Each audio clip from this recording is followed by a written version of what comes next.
C. 재료 역학적 성질과 축화중 부재의 응력 해석.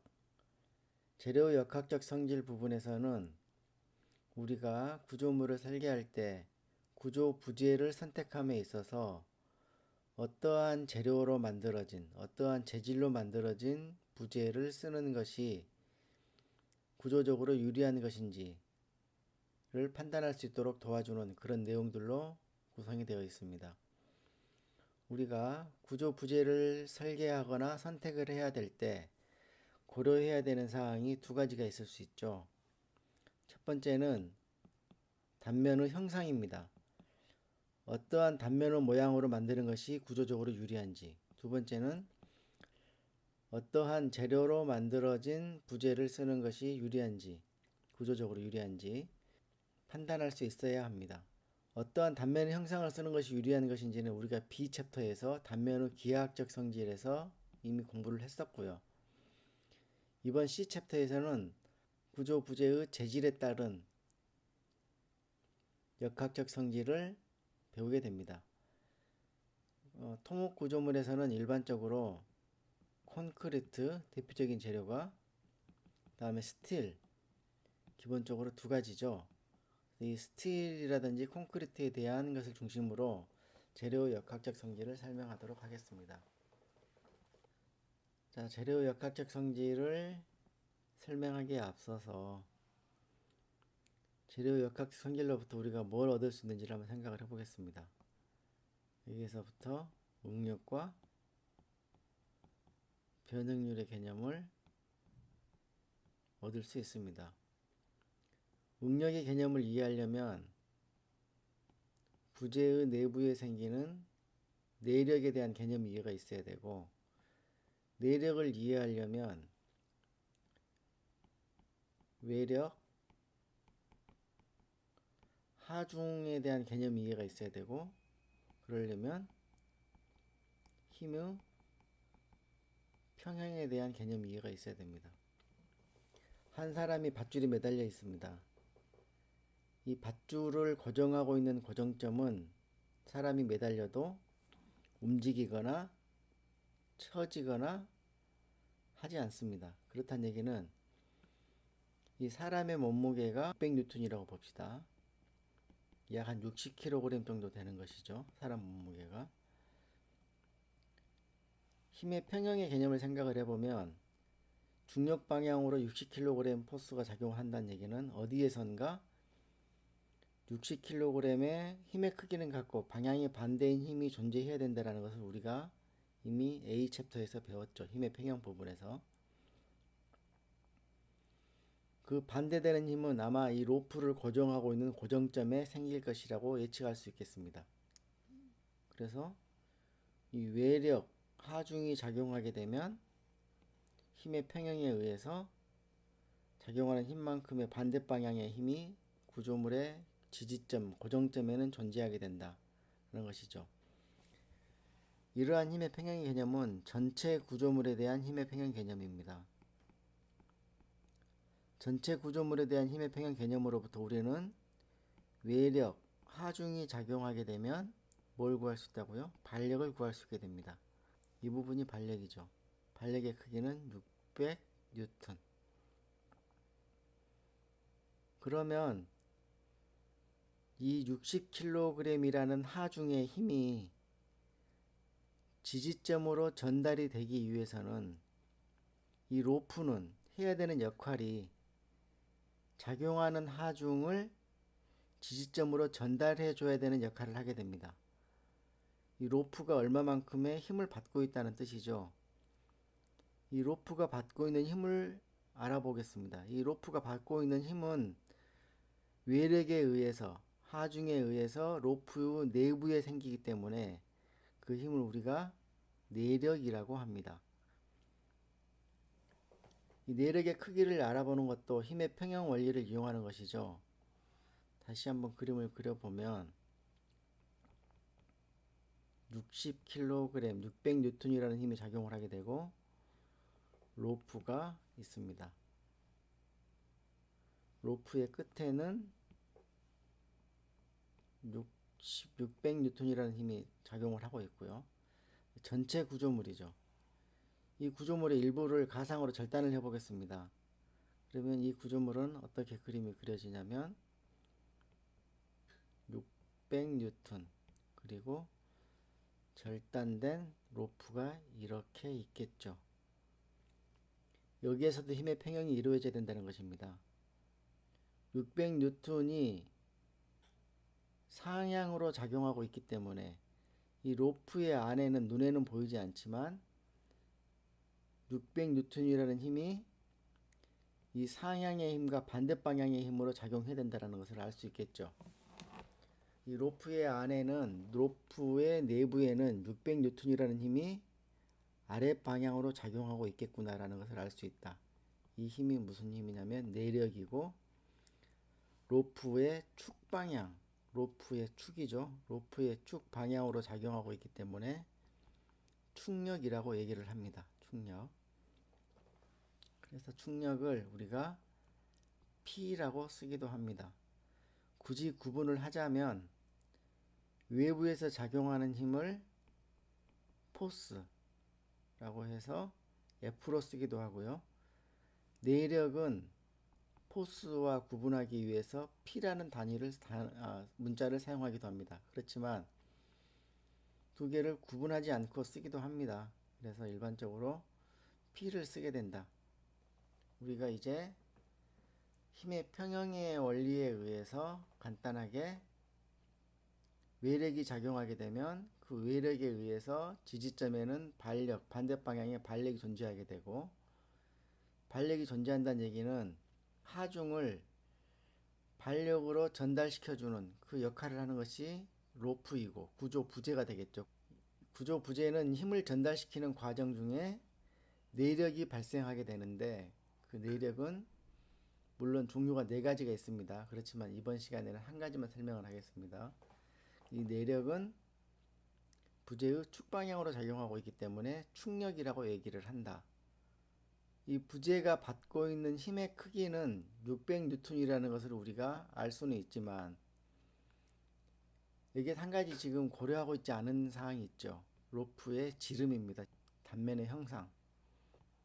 로프가 두 개가 매달려 있습니다. 하나는 지름이 200mm인 로프가 있고,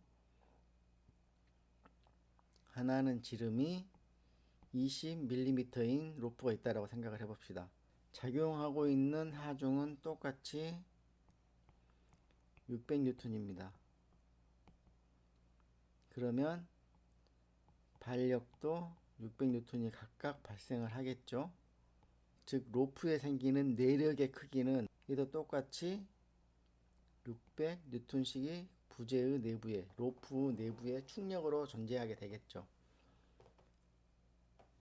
이렇게 내력의 크기만 가지고는 이 로프가 안전한지 안전하지 않은지를 판단하는 데는 무리가 있습니다. 단면의 형상이, 단면의 크기가 반영이 되어 있지 않기 때문에 구조적으로 판단할 수가 없다는 얘기입니다. 안전성에 대해서. 그래서 응력이라는 개념을 이용하는 것입니다. 이 응력이라는 개념은 내력, 즉 축하중 부재에 대한 것을 지금 공부를 하고 있기 때문에 축력을 단면적으로 나눠서 얻어지는 값을 응력이라고 합니다. 응력, 스트레스라고 표현을 하고, 그럼 단위는 어떻게 되겠습니까? 힘의 단위가 되는 것이고, 단면적이니까 면적의 단위가 되겠죠. 어떠한 힘을 쓰는지에 따라서 힘이 킬로그램이었다면 킬로그램, 면적을 센치로 표현하고 싶으면 센티미터의 제곱이 되는 것이고요. 톤이면 미터의 제곱. 물론 톤, 센티미터의 제곱으로 쓸 수도 있습니다. SI 단위로 통일해서 쓰는 단위는 힘은 뉴턴, 미터의 제곱이죠. 응력의 개념입니다. 다시 한번 정리를 해보겠습니다. 하중이 작용을 하면 전체 구조물의 평형 상태를 기준으로 봤을 때 하중은 반력을 구할 수 있도록 해주는 것이고, 반력과 하중과 반력이 고려가 되면 내력의 크기를 정할 수 있도록 해주는 것이고, 내력의 크기를 알면 그 내력이 발생시키는 스트레스, 응력을 구할 수 있도록 해준다. 그런 것이죠.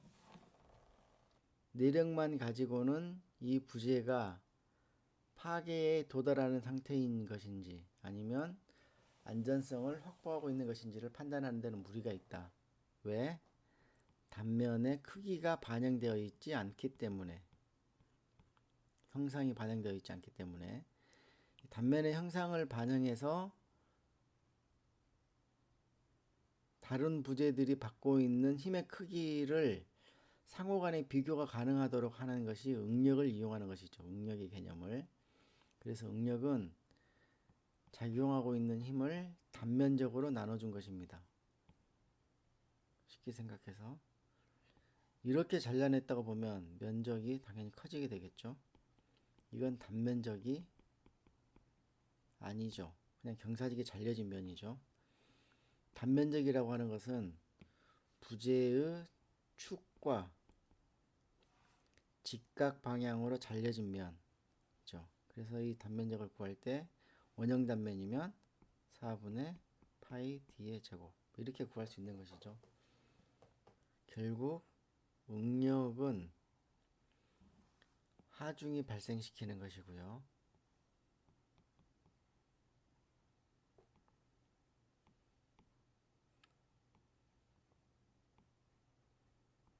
하중이 작용을 하게 되면 구조 부재는 하중을 지지하고 있는 지지점으로 전달시켜주는 힘의 이동 경로에 하는 이동 경로의 역할을 하는 것이죠. 힘의 이동 경로 역할을 하는데 이 부재가 받는 힘이 얼마나 되는 것인지, 부재의 내부에 생기는 힘의 크기는 내력이라고 한다고 했죠. 내력의 크기를 구할 수 있는 것은 힘의 평형 법칙에 의해서 절단해서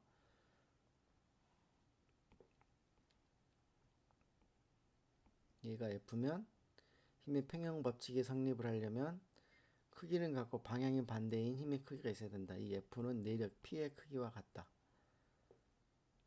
F가 커지면 당연히 내력도 커지게 되겠죠. 내부에 생기는 힘도. 이 내력이 커지면 응력도 커지게 되고요. 왜냐하면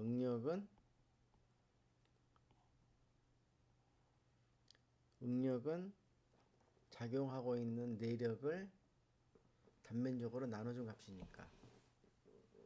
그래서 우리가 응력은 일반적으로 시그마라는 그리스 문자를 사용합니다. 시그마는 그래서 A분의 P라고 쓰죠.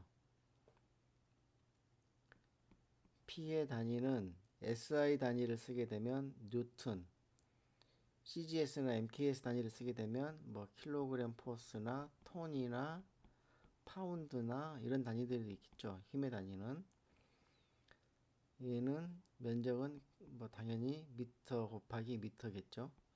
그래서 뉴턴 미터의 제곱이라는 단위를 갖게 됩니다. 뉴턴 퍼 스퀘어 미터 제곱미터를 다른 말로 하면 파스칼이라는 단위를 씁니다. 그래서 우리가 20 파스칼이다 라고 하면 20 뉴턴 퍼 미터의 제곱이라는 뜻이죠. 이 단위를 다시 한번 생각을 해보겠습니다. 미터의 제곱이라는 얘기는 1m 1m의 면적에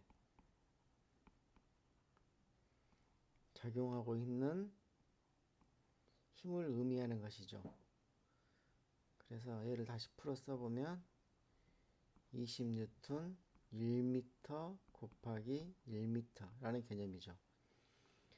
20뉴턴 퍼 제곱미터다 라고 쓰면 1m 1m의 면적에 작용하는 힘의 크기가 20뉴턴이다 라는 뜻입니다. 우리가 일반적으로 사용하고 있는 콘크리트 같은 경우는 30메가파스칼 정도의 힘을 견딥니다. 응력을 견딥니다. 쉽게 풀어서 설명을 해보면 얘는 약 300kg 포스 퍼 제곱 센티미터로 환산이 됩니다. 생각을 해보면 콘크리트에 작용하는 힘이 1cm 면적에 300kg이라는 힘까지는 견딜 수 있다는 얘기죠. 그러니까 우리 엄지손톱만한 크기에 작용하는 힘이 300kg 정도까지는 콘크리트가 일반적으로 견딜 수 있다. 보통의 스틸 같으면 1cm 면적 안에 약 10배 정도 3000kg 포스 약 한 3톤 정도까지는 힘을 견딜 수 있습니다. 응력은 그래서 A분의 P라고 쓴다. 이 P는 축력이다.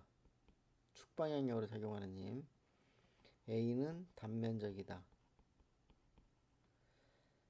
P라는 축력이 발생시키는 응력은 무슨 응력이라고 부를까요? 얘는 축방향 응력이기 때문에 축응력이라고 부릅니다. 그리고 다른 말로는 단면에 수직한 방향으로 발생한다라고 해서 수직응력이라고도 얘기를 합니다. 축응력이라고 말하는 것은 이 응력을 발생시키는 내력이 무슨 힘이냐에 따라서 부르는 이름이고요. 그러니까 축력이 발생시키니까 축응력이라고 부르는 것이고, 수직응력이라고 하는 것은 단면과 어떠한 방향으로 발생되느냐를 기준으로 부르는 이름입니다. 수직응력. 그래서 축력이 내력은 네 가지가 있다라고 했는데, 축력, 전단력, 휨 모멘트, 비틀림. 축력이 발생시키는 응력은 축응력, 전단력이 발생시키는 응력은 전단응력, 휨 모멘트가 발생시키는 응력은 휨응력, 비틀림 모멘트가 발생시키는 응력은 비틀림 응력이라고 부릅니다. 각각의 것들은 시간이 지나면 나중에 다 배우게 됩니다. 그래서 축응력이라고 부르는 거 다시 한번 정리를 해보면, 축응력이라고 부르는 것은 응력을 발생시키는 내력이 무엇이냐에 따라서 붙여진 이름. 수직응력이라고 하는 것은 단면과 어떠한 방향으로 발생되는지에 따라서 붙여진 이름이다라고 생각하면 됩니다. 스파이더맨의 밧줄이 있는데, 스파이더맨의 밧줄의 지름이 20mm입니다. 그리고 스파이더맨의 몸무게가 600N이라고 봅시다. 그러면 이 부재의 내부에 생기는 응력의 크기를 계산해 보면, 응력 시그마는 A분의 P이기 때문에 A는 4분의 파이 곱하기, 우리가 파스칼 단위로 응력 값을 얻으려면 얘를 미터 단위로 환산을 해줘야 됩니다. 왜냐하면 파스칼은 뉴턴 퍼 미터의 제곱이기 때문에.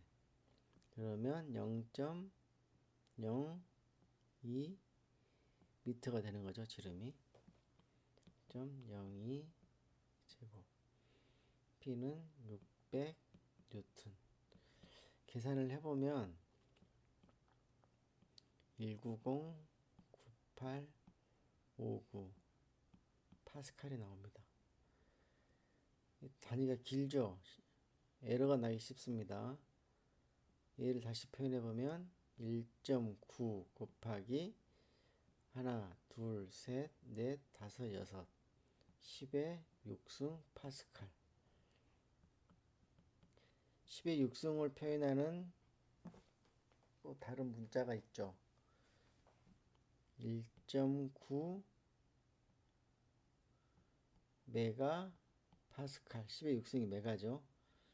10의 9승은 기가. 그래서 얘는 1.9 메가 파스칼이 되는 것입니다. 만약에 지름이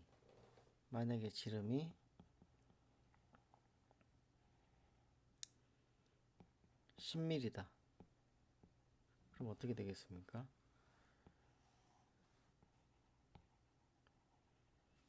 이 응력은 4분의 파이 곱하기 0.01의 제곱 600 뉴턴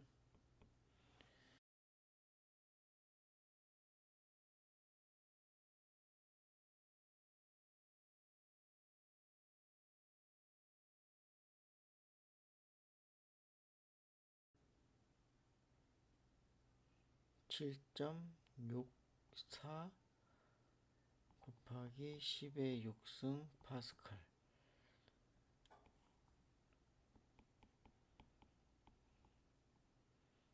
메가 파스칼이 되겠죠.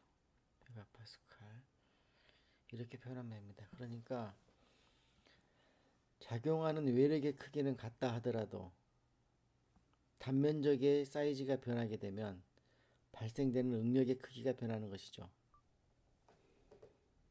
우리가 배우고 있는 응력, 스트레스는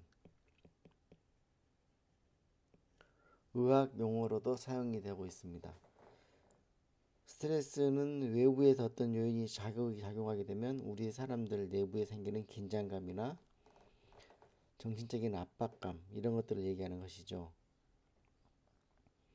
스트레스가 의학 분야에서 사용되기 시작한 것은 1940년대라고 알려져 있습니다. 우리 공학 분야에서 스트레스를 사용한 것은 17세기 정도죠.